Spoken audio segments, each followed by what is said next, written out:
प्यारे बच्चों नमस्कार। आप सभी का स्वागत है आज के इस नए सेशन में। प्यारे बच्चों, मैं आज के इस सेशन में वैसे प्रश्न का डिस्कशन करूंगा जो कि आपके क्लास 10th के साइंस यानी प्यारे बच्चों विज्ञान के प्रश्न रहने वाले हैं। वैसे विज्ञान के प्रश्न, साइंस के प्रश्न का डिस्कशन करूंगा जो कि आपके बोर्ड एग्जाम से काफ़ी महत्वपूर्ण है। प्यारे साथियों, मैं वैसे प्रश्न लेकर आया हूँ जो कि प्रीवियस ईयर है, गोल्डन मॉडल सेट से भी है। सारे से मिला जुला प्रश्न को आज के इस सेशन में डिस्कशन करूंगा प्यारे साथियों। तो आप हमारे सेशन में शुरू से लेकर अंत तक बने रहिए। कोई भी डाउट हो प्यारे बच्चों तो कमेंट बॉक्स में कमेंट जरूर कीजिए। सेशन पसंद है प्यारे बच्चों तो सेशन को ज़्यादा से ज़्यादा क्लासमेट और दोस्तों के पास शेयर करना ना भूले। चैनल पर नए प्यारे बच्चों चैनल को सब्सक्राइब कर बेल आइकन प्रेस करना ना भूले ताकि कोई भी नोटिफिकेशन आज सबसे पहले आपके पास पहुँचे और आप अपने तैयारी को प्यारे बच्चों बिल्कुल फ्री में बेहतर से बेहतर तरीके से कर सके प्यारे साथियों। तो आप हमारे सेशन में शुरू से अंत तक बने रहिए। सारे प्रश्न को प्यारे बच्चों ध्यानपूर्वक पढ़कर याद कर लीजिए। तो चलिए प्यारे बच्चों, समय को देखते हुए आज के सेशन को स्टार्ट करता हूँ और आगे की ओर लेकर चलता हूँ। प्यारे बच्चों क्या करें, देखिए सेशन में आज क्लास 10th के जो है प्यारे बच्चों साइंस के मोस्ट वीवीआई ऑब्जेक्टिव क्वेश्चन का डिस्कशन करूंगा जो कि आपके बोर्ड एग्जाम से काफ़ी महत्वपूर्ण रहने वाले सारे ऑब्जेक्टिव प्रश्न बतलाऊंगा प्यारे साथियों। तो आप हमारे सेशन में शुरू से लेकर अंत तक बने रहिएगा। प्यारे बच्चों कोई भी डाउट हो तो उसे कमेंट बॉक्स में आप कमेंट जरूर कीजिएगा। प्यारे बच्चों कमेंट्स जरूर कीजिए, मैं कमेंट्स का 24 आवर्स आपका रिप्लाई दूंगा प्यारे बच्चों। तो चलिए देखते हैं प्रश्न को। क्या करें, प्रकाश की किरणें गमन करती है। क्वेश्चन को बहुत बार पूछा जा चुका है, 2017 में भी पूछा गया प्यारे बच्चों और 2020 में भी पूछा गया प्रश्न को। तो 2025 में भी श्योर पूछा जा सकता है, आप जरूर याद कीजिएगा। सीधी रेखा में गमन करती है। प्रकाश की किरणें कहाँ गमन करती है प्यारे बच्चों? सीधी रेखा में। इस प्रश्न का भी ऑप्शन ए सही हो जाएगा।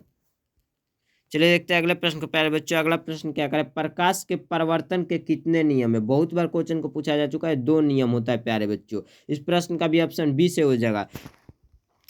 प्रकाश के परिवर्तन के भी कितने नियम होते हैं? 2। और प्रकाश के अपरिवर्तन के भी प्यारे बच्चों 2 ही नियम होते हैं। चलिए देखते हैं अगले प्रश्न को प्यारे बच्चों। अगला प्रश्न क्या कह रहे हैं, समतल दर्पण द्वारा बना प्रतिबिंब होता है। बहुत बार क्वेश्चन को पूछा जा चुका है, काल्पनिक होता है प्यारे बच्चों। इस प्रश्न का भी ऑप्शन बी से हो जाएगा। चलिए देखते हैं अगले प्रश्न को प्यारे बच्चों। उत्तल दर्पण में बना पर काल्पनिक प्रतिबिंब होता है प्यारे बच्चों, कैसा होता है? सीधा एवं हासित होता है। इस प्रश्न का भी ऑप्शन सी से हो जाएगा प्यारे बच्चों। चलिए देखते हैं अगले प्रश्न को प्यारे बच्चों। दर्पण का सूत्र है, दर्पण का सूत्र क्या होता है प्यारे बच्चों? 1/v + 1/u = 1/f होता है। इस प्रश्न का भी ऑप्शन ए से हो जाएगा प्यारे बच्चों। चलिए देखते हैं अगले प्रश्न को प्यारे बच्चों। क्या करें, दाढ़ी बनाने के लिए कौन सा दर्पण उपयुक्त किया जाता है? बहुत बार प्रश्न को पूछा जा चुका है प्यारे बच्चों, अवतल दर्पण। इस प्रश्न का भी ऑप्शन सी से हो जाएगा प्यारे बच्चों। दाढ़ी बनाने के लिए कौन सा दर्पण उपयुक्त किया जाता है? अवतल दर्पण।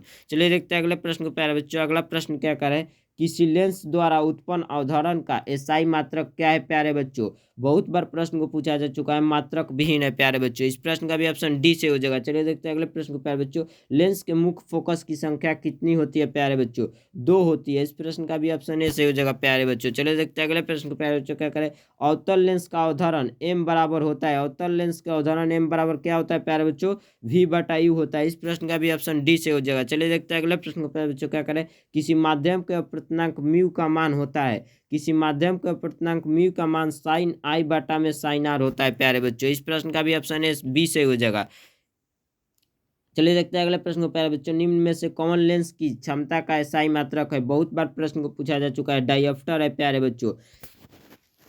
इस प्रश्न का भी ऑप्शन सी से हो जाएगा। चलिए देखते हैं अगले प्रश्न को प्यारे बच्चों। क्या करें, निम्न में से किस लेंस की फोकस दूरी धनात्मक होती है प्यारे बच्चों? किस लेंस की? उत्तल लेंस की। इस प्रश्न का भी ऑप्शन बी से हो जाएगा प्यारे बच्चों।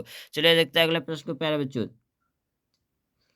चलिए, निम्न में से किस माध्यम में प्रकाश की चाल अधिकतम होती है? क्या करें प्यारे बच्चों, अगला प्रश्न, निम्न में से किस माध्यम में प्रकाश की चाल अधिकतम होती है? 2019 और 22 में पूछा गया। हवा में होती है, एयर में होती है प्यारे बच्चों प्रकाश की चाल अधिक। इस प्रश्न का भी ऑप्शन ए सही हो जाएगा। चलिए देखते हैं अगले प्रश्न को प्यारे बच्चों। अगला प्रश्न क्या करें, निम्न में से कौन सा पदार्थ लेंस बनाने के लिए प्रयुक्त नहीं किया जा सकता है? 2012 और 17 में पूछा जा चुका है। मिट्टी नहीं की जाती है प्यारे साथियों। इस प्रश्न का भी ऑप्शन डी से हो जाएगा। चलिए देखते हैं अगले प्रश्न को प्यारे बच्चों। क्या करें, किसी वस्तु का प्रतिबिंब कहाँ बनता है प्यारे बच्चों? रेटिना पर बनता है। इस प्रश्न का भी ऑप्शन डी से हो जाएगा। चलिए देखते हैं अगले प्रश्न को प्यारे बच्चों। अगला प्रश्न क्या करा है, निकट दृष्टि दोष दूर करने के लिए कौन चश्मे में किस लेंस का व्यवहार होता है प्यारे बच्चों? 2016, 20 और 22 में लगातार क्वेश्चन को पूछा गया है, 2025 में पूछा जा सकता है। बहुत इंपॉर्टेंट है कि निकट दृष्टि दूर करने के लिए प्यारे बच्चों चश्मे में किस लेंस का व्यवहार किया जाता है प्यारे बच्चों, या प्रयोग किया जाता है? यानी निकट दृष्टि दोष को दूर करने के लिए चश्मे में किस लेंस का व्यवहार किया जाता है या प्यारे बच्चों प्रयोग किया जाता है प्यारे बच्चों? तो अवतल लेंस का प्रयोग किया जाता है। निकट दृष्टि दोष को दूर करने के लिए चश्मे में प्यारे बच्चों व्यवहार किस लेंस का किया जाता है? तो अवतल लेंस का किया जाता है। इस प्रश्न का भी ऑप्शन बी से हो जाएगा। चलिए देखते हैं अगले प्रश्न को प्यारे बच्चों। अगला प्रश्न क्या करें, स्पेक्ट्रम प्राप्त करने के लिए किसका उपयुक्त होता है? 2015 और 22 में पूछा गया प्रिज्म का। इस प्रश्न का भी ऑप्शन डी से हो जाएगा प्यारे बच्चों। चलिए देखते हैं अगले प्रश्न को प्यारे बच्चों। क्या करें, स्पेक्ट्रम में किस रंग के किरण का झुकाव अधिक होता है? 2011 और 15 में पूछा गया प्यारे बच्चों बैगनी रंग का। इस प्रश्न का ऑप्शन डी से हो जाएगा। चलिए देखते हैं अगले प्रश्न को प्यारे बच्चों। वायुमंडल में कौन सा वर्ण अधिक परिकिरण करता है प्यारे बच्चों? नीला करता है। इस प्रश्न का भी ऑप्शन बी से हो जाएगा प्यारे बच्चों। चलिए देखते हैं अगले प्रश्न को प्यारे बच्चों। क्या करें, विद्युत आवेश का एसआई मात्रक क्या है प्यारे बच्चों? कूलम होता है। विद्युत आवेश का एसआई मात्रक कूलम होता है। इस प्रश्न का ऑप्शन डी से हो जाएगा। चलिए देखते हैं अगले प्रश्न को प्यारे बच्चों। एक माइक्रो एम्पियर के तुल्य कितना विद्युत धारा होगी प्यारे बच्चों? एक माइक्रो एम्पियर के बराबर इक्वल टू कितना विद्युत धारा होगा? तो 10⁻⁻6 एम्पियर। 10⁻⁻6 एम्पियर विद्युत धारा होगा। इस प्रश्न का भी ऑप्शन सी से हो जाएगा प्यारे बच्चों। चलिए देखते हैं अगले प्रश्न को प्यारे बच्चों। क्या करें, धारा मापने में किसका उपयोग होता है प्यारे बच्चों? 2017 और 22 में क्वेश्चन को पूछा गया है प्यारे साथियों। 2025 में पूछा जा सकता है प्यारे बच्चों, जरूर याद कीजिएगा। ए मीटर का धारा मापने में किसका उपयोग होता है प्यारे बच्चों? ए मीटर का। इस प्रश्न का भी ऑप्शन ए सही हो जाएगा प्यारे बच्चों।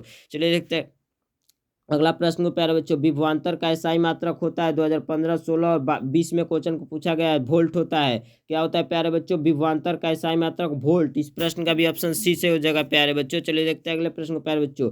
1 वोल्ट बराबर क्या होता है? 2016 और 22 में क्वेश्चन को शायद पूछा गया है प्यारे बच्चों। प्रीवियस ईयर क्वेश्चन है, ज़्यादा आप इस पर ध्यान रखें। प्रीवियस ईयर सारे प्रश्न को ध्यानपूर्वक पढ़ के याद कर लीजिएगा, ताकि आपके बोर्ड एग्जाम में कोई भी प्रश्न छूटे नहीं प्यारे बच्चों। 1 वोल्ट बराबर क्या होता है? जूल बटा में कूलम। जूल बाई कूलम यानी जे बाई सी भी होता है। जे प्यारे बच्चों कूलम का सूचक हो गया, सी सॉरी जे जूल का सूचक हो गया, सी जो है प्यारे बच्चों कूलम का सूचक हो गया। तो 1 वोल्ट बराबर क्या हो सकता है प्यारे बच्चों? तो एक जूलम बटा 1 कूलम या 1 जे बटा में 1 कूलम भी हो सकता है। इस प्रश्न का भी ऑप्शन ए सही हो जाएगा। चलिए देखते हैं अगले प्रश्न को प्यारे बच्चों।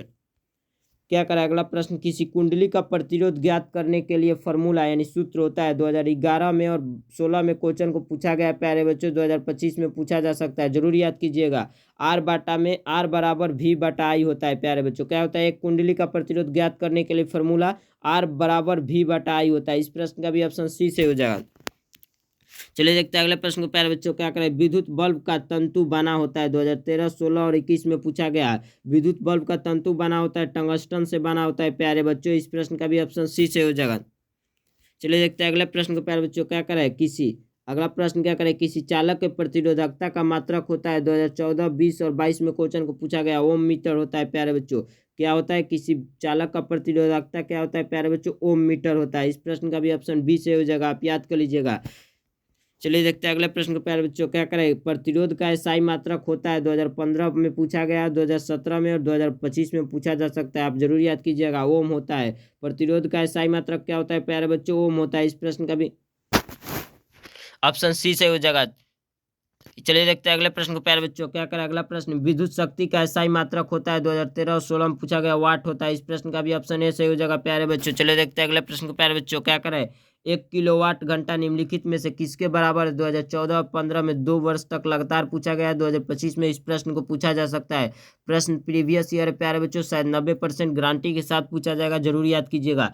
1 किलोवाट घंटा निम्नलिखित में से किसके बराबर होता है प्यारे बच्चों? तो 3.6 इंटू 10⁻6 जूल के बराबर होता है प्यारे बच्चों। जूल का सूचक जे होता है। 1 किलोवाट घंटा निम्नलिखित में से किसके बराबर होता है प्यारे बच्चों? तो 3.6 इंटू 10⁻6 जूल के बराबर। आप इसे याद कर लीजिएगा प्यारे बच्चों। इस प्रश्न का भी ऑप्शन सी से हो जाएगा। चलिए देखते हैं अगले प्रश्न को प्यारे बच्चों। अगला प्रश्न क्या करा है, किसी विद्युत बल्ब का पर 220 वोल्ट तथा 100 वाट अंकित है। जब इसे 110 वोल्ट पर परिचालित करते हैं तब उसके द्वारा उपयुक्त शक्ति कितनी होगी? 2013 और 22 में प्रश्न को पूछा गया है प्यारे बच्चों। 2022 में भी पूछा गया और 2013 में भी पूछा गया है प्यारे बच्चों। प्रीवियस ईयर प्रश्न है, 2025 में पूछा जा सकता है, जरूर याद कीजिएगा। जब प्यारे बच्चों 220 वोल्ट प्रवाहित किया जाता है तो 100 वाट अंकित किया जाता है प्यारे बच्चों। और जब इसे 220 से 110 वोल्ट कर दिया जाएगा तब इस पर कितना वाट का बल्ब अंकित किया जाएगा, प्रचालित किया जाएगा प्यारे बच्चों, तो 50 वाट का। इस प्रश्न का भी ऑप्शन सी से हो जाएगा। चलिए देखते हैं अगले प्रश्न को प्यारे बच्चों। अगला प्रश्न क्या कर रहा है, देखिए अगला प्रश्न कर रहा है, निम्नलिखित में से कौन सा पद विद्युत परिपथ में विद्युत शक्ति को निरूपित नहीं करता है प्यारे बच्चों। 2012 और 21 में पूछा गया प्रश्न है, 2025 में पूछा जा सकता है प्यारे बच्चों, जरूर याद कीजिएगा। कौन सा पद विद्युत परिपथ में विद्युत शक्ति को निरूपित नहीं करता है, तो IR²। कौन सा पद, IR² प्यारे बच्चों, जरूर आप इसे याद कर लीजिएगा। इस प्रश्न का भी ऑप्शन बी से हो जाएगा प्यारे बच्चों। चलिए देखते हैं अगला प्रश्न को प्यारे साथियों। अगला प्रश्न क्या कर रहा है, पश्चिम की ओर प्रक्षेपित धनावेशित कण एक कण किसी चुंबकीय क्षेत्र द्वारा उत्तर की ओर प्रक्षेपित हो जाता है, चुंबकीय क्षेत्र की दिशा क्या होगी। 2018 और 20 में प्रश्न को पूछा गया है प्यारे बच्चों, 2025 में पूछा जा सकता है ऊपरी मुखी। इस प्रश्न का भी ऑप्शन डी से हो जाएगा। क्या करे प्यारे बच्चों, पश्चिम की ओर प्रक्षेपित धनावेशित कण किसी चुंबकीय क्षेत्र द्वारा उत्तर की ओर प्रक्षेपित हो जाती है, चुंबकीय क्षेत्र की दिशा क्या होगी बच्चा पार्टी, तो ऊपरी मुखी होगी। इस प्रश्न का भी ऑप्शन डी से हो जाएगा प्यारे बच्चों। चलिए देखते हैं अगले प्रश्न को प्यारे बच्चों। क्या करें, डायनेमो यांत्रिक ऊर्जा को किस ऊर्जा में परिवर्तित करता है। 2017 और 21 में प्रश्न को पूछा गया, 2025 में पूछा जा सकता है प्यारे बच्चों, तो विद्युत ऊर्जा को डायनेमो यांत्रिक ऊर्जा को किस ऊर्जा में परिवर्तित करती है, विद्युत ऊर्जा में प्यारे बच्चों। इस प्रश्न का भी ऑप्शन बी से हो जाएगा।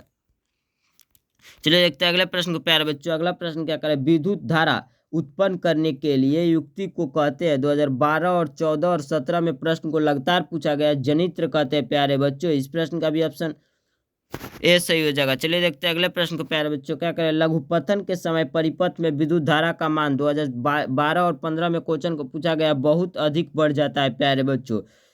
इस प्रश्न का भी ऑप्शन सी से हो जाएगा। लघुपतन के समय परिपथ में विद्युत धारा का मान प्यारे बच्चों बहुत अधिक बढ़ जाता है। इस प्रश्न का भी ऑप्शन सी से हो जाएगा। चलिए देखते हैं अगले प्रश्न को प्यारे बच्चों। अगला प्रश्न क्या करें, नरौरा नाभिकीय विद्युत संयंत्र किस राज्य में स्थित है प्यारे बच्चों। 2018 और 22 में क्वेश्चन को पूछा गया, उत्तर प्रदेश राज्य में प्यारे बच्चों। इस प्रश्न का भी ऑप्शन सी से हो जाएगा। नौरारा नाभिकीय विद्युत संयंत्र किस राज्य में स्थित है प्यारे बच्चों, उत्तर प्रदेश राज्य में। चलिए देखते हैं अगले प्रश्न को प्यारे साथियों। अगला प्रश्न क्या करें, आकृति में पृथ्वी पर ऊर्जा का मुख्य स्रोत। 2016, 14 और 22 में क्वेश्चन को पूछा गया, 2025 में पूछा जा सकता है, बहुत इंपॉर्टेंट क्वेश्चन है। प्राकृतिक में पृथ्वी का ऊर्जा का मुख्य स्रोत सूर्य होता है, सूर्य। इस प्रश्न का भी ऑप्शन बी से हो जाएगा। चलिए देखते हैं अगले प्रश्न को प्यारे बच्चों। अगला प्रश्न क्या करें, पारिस्थितिक तंत्र में ऊर्जा का प्रवाह होता है, कैसा होता है प्यारे बच्चों, एक दिशीय होता है। इस प्रश्न का भी ऑप्शन ए सही हो जाएगा प्यारे साथियों। 2023 में पूछा गया, 2025 में पूछा जा सकता है, शायद बहुत ही पहले क्वेश्चन को पूछा गया है। चलिए देखते हैं अगले प्रश्न को प्यारे बच्चों। अगला प्रश्न क्या करें, अगला प्रश्न देखिए, ओजोन का आणविक सूत्र है। ओजोन का आणविक सूत्र 2023 में पूछा गया, 2025 में पूछा जाएगा, लगातार प्रीवियस ईयर प्रश्न को पूछा जाएगा, जरूर याद कीजिएगा। O3 होता है प्यारे बच्चों, O3 होता है ओजोन का सूत्र, आप इसे याद कर लीजिएगा। इसका आणविक फार्मूला होता है, ओजोन का आणविक फार्मूला प्यारे बच्चों O3 होता है, आप इसे याद कर लीजिएगा। इस प्रश्न का भी ऑप्शन बी से हो जाएगा। चलिए देखते हैं अगले प्रश्न को प्यारे बच्चों। अगला प्रश्न क्या करा है, जैव अवधारण प्रदर्शित करने वाला रसायन है। 2023 में इस प्रश्न को पूछा गया है प्यारे बच्चों, 2025 में पूछा जा सकता है, जरूर पूछा जा सकता है प्यारे बच्चों। प्रीवियस ईयर फोकस पर ज्यादा प्रश्न पर फोकस कीजिए। क्या हो जाएगा प्यारे बच्चों, DDT। जैव आधारण प्रदर्शित करने वाला रसायन कौन होता है प्यारे बच्चों, 2023 में पूछा गया प्रश्न है, 2025 में 100% गारंटी के साथ पूछेगा प्यारे बच्चों। प्रीवियस ईयर प्रश्न ज्यादातर ही पूछा जाता है, आप इसे याद कीजिएगा। जैव आधारण प्रदर्शित करने वाला रसायन क्या है प्यारे बच्चों, DDT है प्यारे बच्चों। जैव आधारण प्रदर्शित करने वाला रसायन DDT। इस प्रश्न का भी ऑप्शन बी से हो जाएगा। चलिए देखते हैं अगले प्रश्न को प्यारे बच्चों। अगला प्रश्न क्या करें, अपघटक का उदाहरण है। अपघटक का एग्जाम्पल क्या है प्यारे बच्चों, कवक है। इस प्रश्न का भी ऑप्शन बी से हो जाएगा। चलिए अगला प्रश्न को देखता हूँ प्यारे साथियों। अगला प्रश्न क्या करा है, निम्नलिखित में से कौन पर्यावरणम का हिस्सा है। 2023 में इस प्रश्न को पूछा गया है प्यारे बच्चों, 2025 में पूछा जा सकता है, जरूर याद कीजिएगा। निम्नलिखित में से कौन पर्यावरण का हिस्सा है प्यारे बच्चों। इनमें से सभी यानी वायुमंडल भी पर्यावरण का हिस्सा है, जलमंडल भी पर्यावरण का हिस्सा है प्यारे बच्चों, और स्थल मंडल भी जो है पर्यावरण का ही आपका जो है प्यारे बच्चों नेचुरल का हिस्सा ही है। जैसे कि आपका वायुमंडल भी है, जलमंडल भी है और स्थल मंडल भी, ये तीनों जो है प्यारे बच्चों आपका प्राकृतिक यानी पर्यावरण का ही हिस्सा है प्यारे बच्चों। तो इनमें से सभी होगा, इस प्रश्न का भी ऑप्शन डी से हो जाएगा प्यारे बच्चों। चलिए देखते हैं अगले प्रश्न को प्यारे बच्चों। अगला प्रश्न क्या करें, निम्नलिखित में से कौन अनवीकरणीय ऊर्जा स्रोत का उदाहरण है प्यारे बच्चों। अनवीकरणीय नहीं, नवीकरणीय ऊर्जा का स्रोत निम्नलिखित में से कौन है प्यारे बच्चों, तो सभी है, यानी इनमें से सभी जो है तीनों ऑप्शन जो है प्यारे बच्चों वो आपके नवीकरणीय ऊर्जा का स्रोत है, यानी एग्जाम्पल है। इस प्रश्न को 2015 में पूछा जा चुका है, 2025 में पूछा जा सकता है प्यारे बच्चों। प्रीवियस ईयर प्रश्न है, बहुत बार पूछा जा चुका है, आप इसे याद कीजिएगा। क्या कह रहे हैं, महासागरीय तरंग भी जो है नवीकरणीय ऊर्जा का ही स्रोत है, सौर ऊर्जा भी नवीकरणीय ऊर्जा का स्रोत है, पवन ऊर्जा भी प्यारे बच्चों नवीकरणीय ऊर्जा का स्रोत है। तो इनमें से जो सभी है प्यारे साथियों वो नवीकरणीय ऊर्जा का ही स्रोत है, आप इसे याद कर लीजिएगा। इस प्रश्न का भी ऑप्शन डी से हो जाएगा। चलिए देखते हैं अगले प्रश्न को प्यारे साथियों। आज का सेशन का अगला प्रश्न यहीं तक प्यारे साथियों। क्या करें, घरेलू gas LPG liquid petroleum gas प्यारे बच्चों। एलपीजी का फुल फॉर्म क्या होता है, लिक्विड पेट्रोलियम गैस, जिसे घरेलू गैस भी कहा जाता है, का प्रमुख अवयव है। यानी जो एलपीजी गैस है इसका प्रमुख अवयव क्या होगा प्यारे बच्चों। 2022 में इस प्रश्न को पूछा गया है, 2025 में पूछा जा सकता है प्यारे साथियों। प्रीवियस ईयर प्रश्न है, आप इस पर ज़्यादा फोकस कीजिए, क्योंकि फाइनल बोर्ड एग्जाम में जो भी क्वेश्चन बनते हैं प्यारे बच्चों, प्रीवियस ईयर क्वेश्चन से ज़्यादा क्वेश्चन को लिया जाता है, तो आप ज़्यादा प्रीवियस ईयर पर फोकस कीजिए। एलपीजी का प्रमुख अवयव क्या होता है प्यारे बच्चों, प्रोपेन होता है। दो चीज़ें होते हैं, प्रोपेन और ब्यूटेन। तो एलपीजी का मुख्य अवयव क्या होता है प्यारे बच्चों, प्रोपेन होता है। एलपीजी का फुल फॉर्म क्या होता है, लिक्विड पेट्रोलियम गैस। आप इसे याद कीजिएगा ध्यानपूर्वक। इस प्रश्न का भी ऑप्शन डी से हो जाएगा प्यारे बच्चों। यह प्रश्न भी पूछा जा सकता है, घरेलू गैस एलपीजी का फुल नाम क्या होता है, तो लिक्विड पेट्रोलियम गैस। आप इसे याद कर लीजिएगा प्यारे साथियों। आज का प्रश्न के यहीं तक प्यारे बच्चों। यदि आपको सेशन आज का अच्छा लगा हो तो ज़्यादा से ज़्यादा दोस्तों के पास प्यारे बच्चों शेयर कीजिए। हम अनअकैडमी पर बिल्कुल फ्री आपको तैयारी करा रहे हैं, तो आप हमारे अनअकैडमी के साथ जुड़ने के लिए प्यारे बच्चों आप हमारे साथ जुड़ जाइए। कोई भी डाउट हो प्यारे बच्चों क्वेश्चन में हुआ हो तो कमेंट बॉक्स में कमेंट जरूर कीजिएगा प्यारे साथियों। सारा कलरफुल पीडीएफ चाहिए तो हमारे दिए गए व्हाट्सएप पर मैसेज कर पीडीएफ को परचेज कर लीजिए प्यारे साथियों। मिलते हैं इसी तरह के एक अनअकैडमी के किसी नए सेशन में, तब तक के लिए जय हिंद जय भारत, शुभ रात्रि प्यारे बच्चों। लाइव चैट को शेयर कीजिए, धन्यवाद।